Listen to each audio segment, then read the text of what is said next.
I am sitting at the doctor's office holding the hand of my husband, Earl. The doctor has just said, "This is one of the worst cases I've ever seen. I don't think there's anything you can do." Now, not long before, though it felt like a long time, my life had took a turn for the worst. My husband, Earl, who had been such a wonderful husband, such a supportive partner, he had started to change. He had started to drop the ball. He was not supporting me the way I'd become used to. And he had been such a great dad to our two kids, Mike and Susie. Mike and Susie were perfect angels, unless you said no to them or asked them to do anything they didn't want to do, like, get dinner or go to bed. But otherwise, perfect angels. And Earl, well, he'd been so good with them as well, and then it's like he just stopped being able to do all those little things that needed to get done. And it started in small ways, right? It started with him not replacing the toilet paper when it ran out, or hanging up his wet towel after a shower, or setting play dates for the kids, or taking them to the doctors. And as those little things started to fall down, I started to pick them up. And pretty soon I was picking up a lot of little things, and I was starting to get tired and overworked and exhausted. And one day I was standing in the middle of the living room looking at Earl and looking at the piles of unfolded laundry and the mess that the kids had made, just pulling everything out all over the place, and the mess that the kids were in, that 15 minutes since the last time we had bathed them. And I looked at Earl and I said, "You gotta give me some help here." And he looked back at me and just said, "Well, what do you want me to do?" It was like he didn't see it, like he had responsibility blindness. And a few days later, the whole thing came to a head. It was just as we were sitting down to dinner. It was a dinner I had planned, right, when I did my weekly meal planning. It was a dinner I had done the grocery shopping for. It was a dinner I had bought the groceries for, a dinner I had cooked the pots and pans to cook the dinner in. I had cooked the dinner, I had served the dinner on the plates that I had cleaned, and I had dragged Mike and Susie to the dinner table to eat this meal. And it was just as I had finally gotten everything out and ready to go, and I had finally sat down and was just about to take that first bite when Mike said, "Where's my water?" And Susie said, "I need milk." And I looked at Earl, and he looked at his food and started eating. So I got the milk, and I got the water, and the next day I called the doctor. It was a holistic doctor, because I figured what could be more of a holistic problem than this.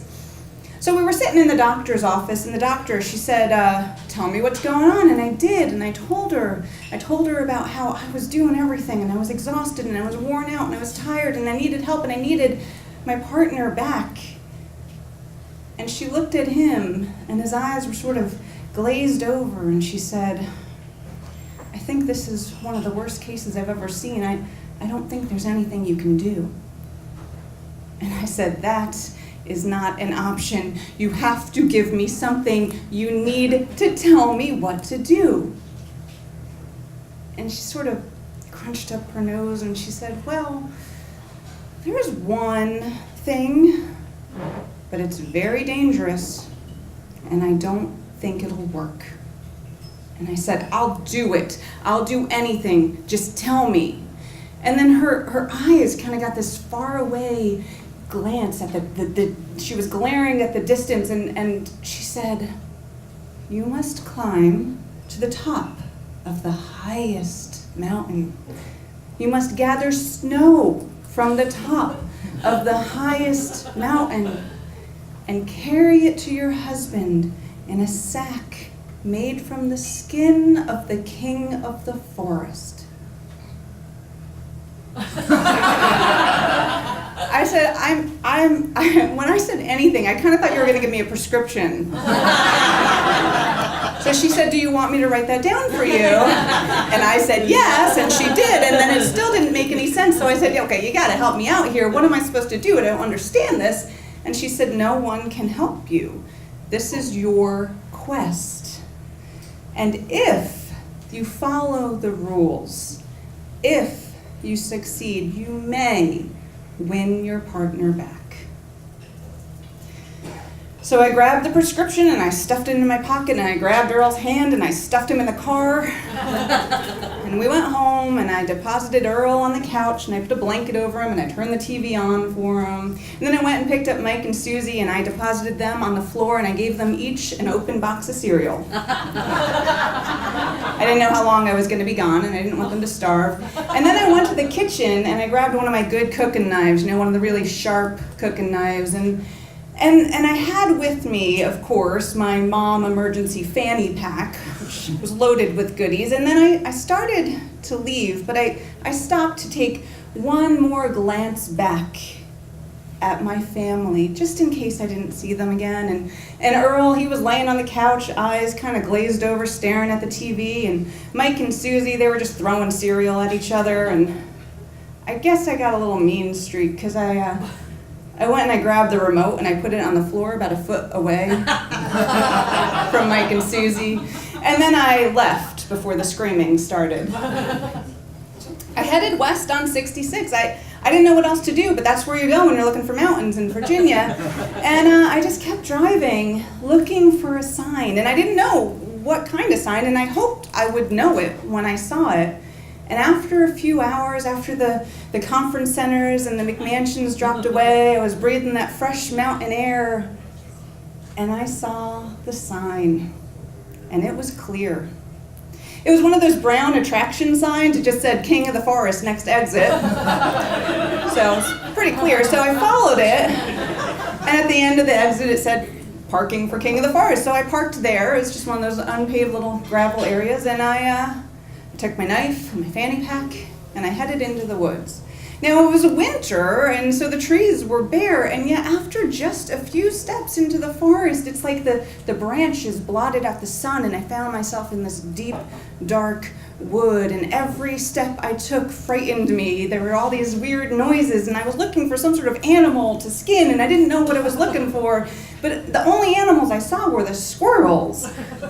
They were everywhere, and they were mean. They kept throwing acorns at me every chance they got. And I was walking for hours, and I had blisters on my feet, and then those blisters popped, and I was tired, and I was hungry, and I was getting hit by acorns, and finally I just lost it, right? I looked up at the sky, and I screamed, "It's winter! Aren't you supposed to be holding on to your nuts?" And I got about 20 acorns in the eye in response. And I started walking on, but as I was walking, I started thinking, who's to say a squirrel couldn't be the king of the forest? I could just catch one of these little buggers and skin it and call it a day. But I couldn't fail. I had to succeed. I couldn't go back to being piled and buried under work every day. And so I didn't call it a day. I pushed on. And as soon as I made that decision, it's like the branches opened up before me, and I was in a clearing. There was this beautiful green grass, and the sun was streaming in, and it was like a spotlight on this giant golden 8-point buck. And I tried to stop, but I didn't stop fast enough, and my foot snapped a twig, and his head shot up, and his eyes locked on mine. And I knew in that instant that this was the king. And as I was staring into his eyes, I realized there is no way I could skin this animal. For the first thing, I just had one sharp, pointy thing, and he had 8. But also, he was so clearly intelligent. I could read the depth in his eyes. I could see the majesty in this creature, and it was just as I was thinking, I just need to give up. It's over. I need to leave. He opened his mouth and said, "What are you looking at?" And I never spoke to a king before, so I said, "Oh, Your Majesty, I was admiring your golden fur because I thought that's how you talk to kings. And he said, yeah, let me guess. Some doctor told you need to find the king of the forest, get some skin, and all your problems are going to go away. I wish doctors would stop telling people that. And I knew it was over, so I said, I'm sorry. I didn't know what else to do. I was desperate. I'll leave you alone now. I was just at the end of my rope. I'm sorry. And I started to kind of back away, and then he stopped me. He said, hold on. You're here. You might as well tell me your problems. Come on, talk to the king. So I told him. I told him about Earl and how he'd been such a wonderful husband, but how he just couldn't see all the stuff that I did. He couldn't see all the stuff that needed to get done. And I told him about Mike and Susie and how sweet and intelligent and well-behaved they were. And I told him about me and how I woke up every day and got the kids ready for school and went to work and got home and cooked and cleaned and just fell into bed at the end of every day, exhausted and tired and not all that happy with my life. And the king, he pawed the ground, and in my eyes, he looked a little guilty when he did it, and he said, yeah, I got kids. I got dozens of kids. And their mothers, man, their mothers are saints. I never did nothing for those kids. I mean, their mothers did everything. I feel you. And I started to sense that maybe there was a chance. So I said, do you have any daughters? And he kind of laughed, which sounded like a whinny. And he's like, oh, I knew you were going to ask that. Yeah, I got about 12 or maybe 18, I don't know. But I got daughters, and yeah, they're gonna be mothers one day. And I sure hope they marry a better man than me. And I said, you know, Earl's not a bad man. He just needs a little help. He just needs someone to show him the way. And at that, I thought that maybe I had won, because the king, he pawed at the ground again, and he said, you know, I got too many kids. I don't need to make any more. I don't think I should make any more. I'll let you have them. And I said, are you giving me your kids? And he said, oh, lady, that doctor didn't tell you everything, did she? No, I got too many kids. I don't need to make any more. I'm gonna let you have them. And by way of emphasis, he lifted his leg like a dog about to pee on a tree. And in that moment, two things hit me simultaneously. That's the sack was my first thought, and my second was, that's why they call him the king. Thankfully for both of us, he put his leg down and I didn't have to look at it anymore. And then I just stood there frozen like, no. And he said, lady, you better do it fast. You're not going to get another chance. And I knew I had to do it. So I started moving forward, my hand shaken, which was not a good sign for either of us. And then I started stroking his back leg. I'd seen people do that before. I said leg, Norm. It was calming, okay? And I got him to move his leg back so I could get access to the package. And I reached in there and I grabbed a hold and I took careful aim. And I quickly cut and jumped back, which was a good thing because he immediately started prancing and bucking and screaming. It was like if you pinched together the head of a balloon, it was like, and he did that for a few hours while I just kind of stayed out of the way. And then once he finally settled down, he kind of caught sight of me and he's like, what are you still doing here? Get out of here. I don't want to look at you no more. And I said, I gotta take care of the wound. And he said, oh, you go crazy if you think I'm letting you near me anymore. And I said, I'm a mother. I don't want you to get an infection. Let me take care of it. And he did. I moved in close again, and I opened up my fanny pack, and I took out the sanitizer, and I put the big gob on my hand, and I said, now this is gonna hurt, because that always makes things not hurt, right? And then I slapped it on there, and I jumped back, and it was a good thing I did, because then he started bucking and prancing and screaming, and that went on for a few hours. And once he finally settled down, I took out my sewing kit, because of course I had one of those, and I sewed up the wound, and then I took out my Little Pony bandages, and I smacked those on there, and then I felt like it was okay for me to leave him like that. And so I picked up the sack in one hand and my knife in the other, and I started backing away towards the car. And he said, lady, where are you going? And I said, oh, I gotta find some mountain now. And he said, lady, it's right there. And he gestured, and I followed all 8 points, and just at the far side of the clearing, there was a mountain. I swear it hadn't been there before, but it was there now. So I took my sack and my knife, and I headed up the mountain, and it was like walking up a vertical mountain, you know, like it was just going straight up. And I didn't have my hands free, so it was pretty difficult to scramble up those rocks, but it got worse. Because pretty soon the rocks were covered in snow, so I was trudging through like knee-deep snow, and I couldn't feel my fingers anymore, and then I couldn't feel my toes anymore, and the only thing I could feel were the burning in my quads and my glutes and the hunger in my stomach and the thirst. So I started taking big handfuls of snow and letting it melt on my mouth, and that helped. And that snow, man, it was delicious. And after hours and days of just trudging through the snow, I stopped and I looked around and I thought, this snow is perfectly good. Why? Why keep going? Why do I have to go all the way to the top?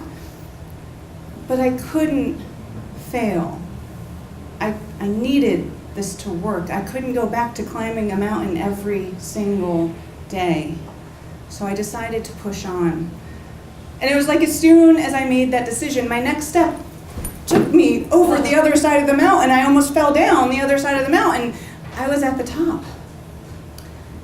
So I looked at my sack and I realized I hadn't cleaned it out. It seemed rude to do in front of him, and I just sort of forgotten it was there. So I put it down, and then I forced my fingers to open. It was hard, so I couldn't feel them anymore. And then I cleaned out the inside of the sack. You know, I cleaned out the blood and I cleaned out the inside of the sack. So it was smooth as vellum. And then I looked at that knife that I had cooked so many dinners with. It was covered in blood and other stuff, and I knew I never wanted to cook with it again. So I stuck it in the snow, and I left it there. Then I picked up my sack, and I made one big giant snowball, and I stuffed it in the sack, and I realized there was more room. So I took a second giant snowball, and I stuffed that in the sack. And that looked just about right. So I tied some string around it, and I headed back down the mountain. And it took no time at all to get to the bottom of the mountain, and it took no time at all to get home. I walked into the house, and Earl, he's still sitting on the couch with a blanket over him, eyes glazed over, watching TV. Mike and Susie, they're passed out on the floor, 2 empty boxes of cereal, and all these little black plastic shards all over the place. And I went right up to Earl, and I shook him, and he hardly responded, and I just shoved the sack in his face, and I said, "Drink this." And he didn't argue. He put it to his lips, and he drank it down, because now, of course, it was water, and he drank it down in one big gulp. And as soon as he was done, it was like his eyes cleared, and he looked at me, he said, "Thank you. You're the best." And then his nose kind of crinkled up, and he said, "What's that smell?" And I was afraid that he was smelling, what he had just drunk out of, so I grabbed it back from him, and I said, I don't know. And he said, "Well, it smells kind of like Five Guys." And then I remembered I had stopped to pick up Five Guys along the way, because I figured the kids would be hungry and I was starving. And at the mention of Five Guys, the kids, Mike and Susie, they woke up. And they said, dinner? And I said, yep, dinner's ready, kids. Let's go wash hands. And we all went to wash our hands, and I washed my hands for about 45 minutes. And then we sat down at the table, and I put the cheeseburgers out, and I put the French fries out. And it was just as I was about to take that first bite of my cheeseburger when Mike said, where's the ketchup? And Susie said, I need ketchup. And I looked at Earl, and Earl looked at me. And you can guess who got up to get the ketchup. Thank you.